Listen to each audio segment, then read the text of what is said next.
बंधुओं, रहना कैसे है? जिसने अपने जीवन में वर्तमान का विधिवत भोग कर लिया, बंधुओं मैं सत्य कहता हूं, उसका भविष्य भी अच्छा होगा और भूत स्वाभाविक बढ़िया ही निकलेगा उसका। हम लोग क्या गलती करते हैं? बैठे वर्तमान में हैं, विचार आगे तक का 2-5 पीढ़ियों का करने लग जाते हैं। फिर कई लोग होते हैं जो पीछे का याद करते रहते हैं, लेकिन करना क्या चाहिए? वर्तमान का करना चाहिए। बहुत प्रयास किया, बस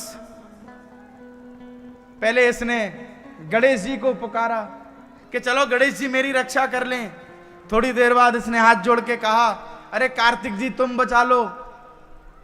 बंधुओं, संसार वाले ही ऐसे हैं। हम सब भी कभी कभी ऐसा ही करते हैं। कष्ट आते हैं तो मंदिर जाते हैं, कष्ट नहीं है तो बिल्कुल नहीं जाएंगे मंदिर। कष्ट आएगा तो सुबह 5 बजे मंदिर पहुंच जाएंगे। हर हर महादेव, हर हर महादेव, हर हर महादेव।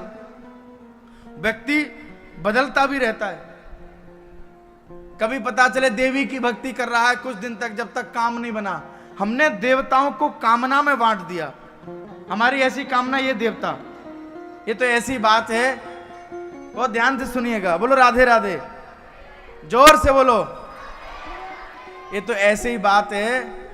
एक माता के पास लड्डू गोपाल कई सालों से, अब उनकी सेवा करे। एक दिन बाजार में उसकी सहेली उसे मिल गई, वो बड़ी प्रसन्न। उससे पूछा, तू बड़ी प्रसन्न है बहन? बोले क्या बता, मैं बेटा की नौकरी लग गई, 50 लाख रुपया साल को पैकेज है वाको। अच्छा कैसे? बोले सब काली माता की कृपा है। बेचारी करती लड्डू गोपाल की सेवा, मैंने काली माता की कृपा है। और क्या करती है? काली माता की सेवा कैसे करती है? बोले कुछ नहीं, 100 रुपया की अगरबत्ती लाई हूं और भोग लाई हूं, बढ़िया से भोग लगाती हूँ, आरती करती हूँ, वही की कृपा से छोरा की नौकरी लग गई। ये बोली बताओ, हम तो इतने परेशान, लड्डू गोपाल को माखन मिश्री खवाए अभी तक छोरा की नौकरी ना लगी।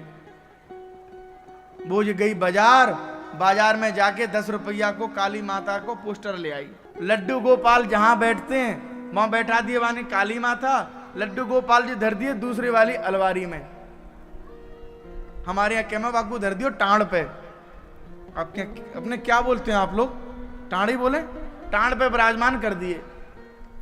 अब बेचारी 100 रुपया की बढ़िया चंदन की अगरबत्ती लाई, अब बाने लगाई बढ़िया काली माता की आरती करके अगरबत्ती। लेकिन क्या करे, धुआं का स्वभाव है, वो ऊर्ध्वगमन होता है, धुआं ऊपर की तरफ जाता है। जैसे ही लगाई काली माता के सामने अगरबत्ती और धुआं गया गोपाल जी की नाक में। तो बोली वाह, इतनी महंगी 100 रुपया की अगरबत्ती मैं लाई हूं काली माता के लिए, और स्वाद कौन ले रहा है? लड्डू गोपाल। नहीं, ऐसा नहीं हो सकता, छोरा की नौकरी नहीं लगेगी। उसने निकाला रूमाल और लड्डू गोपाल की नाक पे बांधना शुरू किया। अब जैसी माने एक बार फेंट मारी, दूसरी बार मारवे को तैयार, वह लड्डू गोपाल में से भगवान प्रकट है गए। जैसी भगवान प्रकट हुए, शिव बड़ी चतुर वो माता। अच्छा इतने दिना से प्रकट ना भयो, अब काली माता लाई हूं, प्रकट है गयो।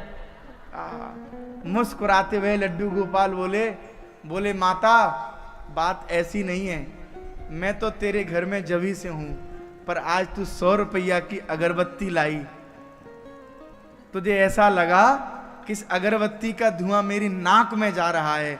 आज तुझे भान हुआ कि मैं बैठा हूं, मैं अगरबत्ती का भी स्वाद ले रहा हूं, इसलिए प्रकट हो गया। अगर ये भाव तू पहले रख देती तो तेरे कवि के काम बन जाते। इसलिए बंधुओं, आपके घर में आली में बैठे भगवान भी साक्षात हैं।